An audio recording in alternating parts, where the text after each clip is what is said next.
కానీ ఈరోజు సుప్రీంకోర్టు విచారణలో చాలా వరకు వ్యాఖ్యలు బయటికి రావడం జరిగింది.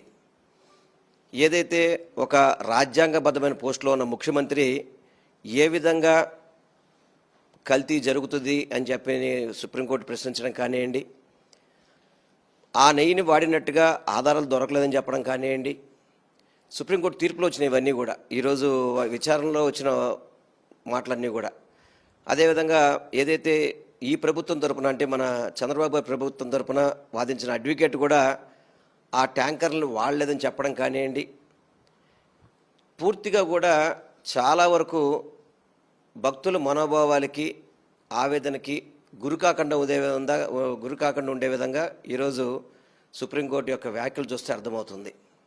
దయచేసి నేను ఒక్కటే కోరుకునేది, కోట్లాది మంది భక్తులు గత కొద్ది రోజుల నుంచి చాలా ఆవేదనతో బాధపడిన పరిస్థితులు.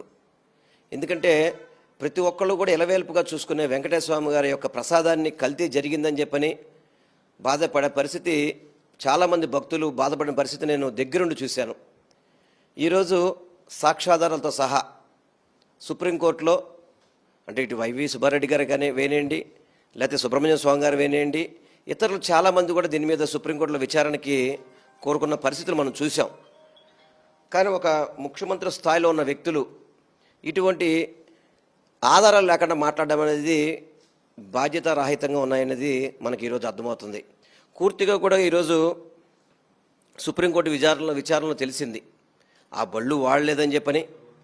అదేవిధంగా ఒకవేళ మీకు ఆ యొక్క దీంట్లో తీర్పు వచ్చుంటే కనుక మన ల్యాబ్లో రిపోర్ట్ వచ్చుంటే రెండో ల్యాబ్కి ఎందుకు మీరు ఒపీనియన్ పంపలేదని చెప్పడం కానివ్వండి, ఎందుకు ఇన్నాళ్ళు గ్యాప్ ఇచ్చారు, జూలై 23వ తారీఖు జరిగితే సెప్టెంబర్ 18వ తారీఖు వరకు ఎందుకు మీరు దీన్ని గోప్యంగా ఉంచారు, అదేవిధంగా సిట్టు వేయాల్సిన అవసరం ఏంటి, ఇవన్నీ కూడా కోర్టు ప్రశ్నించింది. ఇవన్నీ కూడా అంటే భక్తులకు ఎన్నో అనుమానాలు ఉన్నాయి. ఆ అనుమానాలని తొలగించే విధంగా కోర్టే ఈరోజు సుప్రీంకోర్టే ఇవన్నీ ప్రశ్నించినందుకు ఒక వెంకటేశ్వర భక్తుడిగా చాలా ఆనందాన్ని వ్యక్తం చేస్తున్నాను. తప్పకుండా ఇది కోర్టు పరిధిలో ఉంది కాబట్టి, రేపు మళ్ళీ 3వ తారీఖు నాడు దీని మీద విచారణ ఉంది కాబట్టి తప్పకుండా ఆ విచారణలో అన్ని నిజాలు బయటపడతాయని చెప్పి మాత్రం నేను వెంకటేశ్వర భక్తుడిగా నేను ఆశిస్తున్నాను. నేను ఇప్పటికి కూడా గౌరవ ముఖ్యమంత్రి గారికి ఒకటే చెప్తున్నాను, దయచేసి రాజకీయాల్లోకి వెంకటేశ్వర స్వామిని కానీ తిరుమల తిరుపతి దేవస్థానాన్ని కానీ మీరు లాగబాగండి స్వామి. ఎందుకంటే భక్తులు ఎంతోమంది, ఇది రాజకీయాలు వద్దు, ఎందుకంటే పార్టీలు వేరు రాజకీయాలు వేరు. వెంకటేశ్వర స్వామికి ప్రపంచవ్యాప్తంగా కూడా భక్తులు ఉన్నారు. వాళ్ళందరూ కూడా ఈరోజు ఆవేదన పొందిన పరిస్థితులు ఈ సుప్రీంకోర్టు విచారణ ద్వారా అందరికీ కూడా చాలా వరకు అనుమానాలు తొలగినాయి. రేపు 3వ తారీఖు నాడు వచ్చే తీర్పు కూడా భక్తులకి అందరికీ కూడా ఆవేదన తీరే విధంగా ఉంటుందని చెప్పి మనస్ఫూర్తిగా కోరుకుంటూ ఈ వెంకటేశ్వర భక్తులందరికీ కూడా ఒక్కటే కోరుకుంటున్నాను, చంద్రబాబు గారిని వెంకటేశ్వరం రాజకీయాలు తీసుకురావద్దు, రాజకీయాల్లో దేవుడిని లాగొద్దని మాత్రం మీ ద్వారా నేను చంద్రబాబు నాయుడు గారిని కోరుకుంటున్నాను.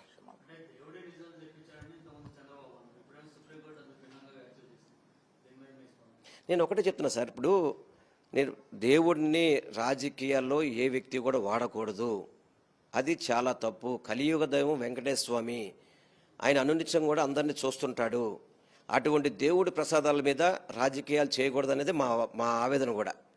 అందుకనే నేను మొన్న కానీ అంతకుముందు కానీ చెప్పింది కూడా అదే, నేను భక్తులు మనోభావాలు దెబ్బతీస్తే కనుక ఏ వ్యక్తి అయినా సరే క్షమాపణ చెప్పాలి అని చెప్పని.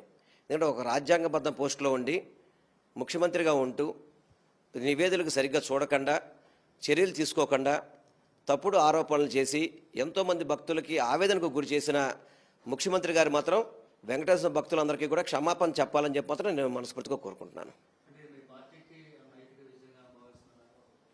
ఇది నేను పార్టీకో దేనికో నేను సంబంధించిన విషయం అయితే కాదు, ఒక వెంకటేశ్వర భక్తుడిగా నేను మాట్లాడుతున్నాను.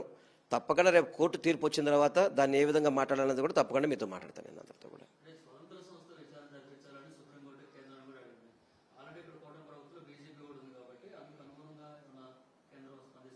అంటే మేము కూడా అడుగుతుంది అదే కదా.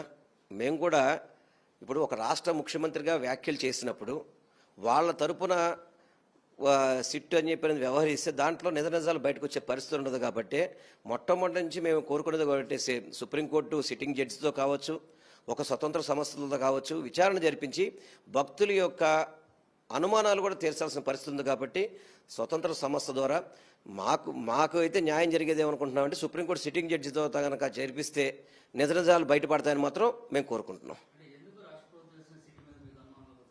సరే, ఒక ముఖ్యమంత్రి దగ్గర పనిచేస్తున్న కమిటీ అది. సిట్ అనేది అధికారులు ఎక్కడ పనిచేస్తున్నారు? ఆ ముఖ్యమంత్రి గారి పరిధిలో పనిచేస్తున్నప్పుడు ఆల్రెడీ ముఖ్యమంత్రి గారు దీని మీద తీర్పు చెప్పినప్పుడు ఆ తీర్పుకి వ్యతిరేకంగా సిట్టు తీర్పు వస్తుందని మనం భావిస్తామా? అధికారులు ఆల్రెడీ ముఖ్యమంత్రి గారు చెప్పేసి ప్రెస్ మీట్లో అనౌన్స్ చేసేసిన తర్వాత ఆ సిట్ నుంచి మనకి పాజిటివ్ వస్తుందని చెప్పని ఎవరు కూడా భావించట్లేదు. భక్తులుగా కూడా ఎవరు దాన్ని నమ్మే పరిస్థితి లేదు. కాబట్టి సుప్రీంకోర్టు సిట్టింగ్ జడ్జిలో విచారణ జరిపించమనేది మా యొక్క డిమాండ్ కూడా.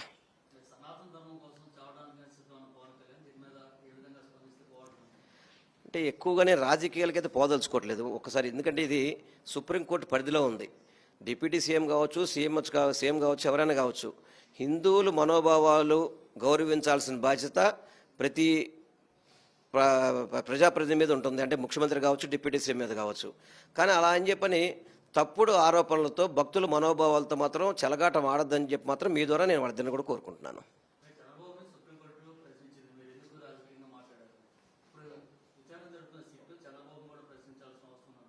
తప్పకుండా ప్రశ్నించాలి కదా. మీరు చెప్పిన ప్రకారం సిట్టు కనుక నిస్వార్థంగా పనిచేస్తే ఏదైతే చంద్రబాబు నాయుడు ముఖ్యమంత్రి హోదాలో పార్టీ ఆఫీసులో మీటింగ్ పెట్టి ఎన్డీడీబీ రిపోర్ట్ పార్టీ ఆఫీసులు తీసుకొచ్చాడో దాని మీద కూడా విచారణ జరపాలి. వాళ్ళు సిట్టు కూడా చంద్రబాబుని విచారణ జరపాలి.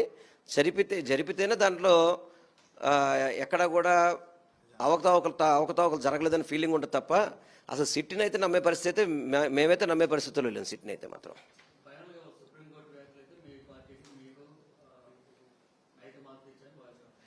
వెంకటేశ్వర భక్తులందరికీ కూడా ఊరటనిచ్చే విధంగా దాంట్లో విచారణలో ఇప్పటి వరకు వచ్చిన వాస్తవాలన్నీ కూడా వెంకటేశ్వర భక్తులందరికీ కూడా ఊరట కల్పించే విధంగా ఉన్నదని మాత్రం మీతో చెప్పగలుగుతాను నేను.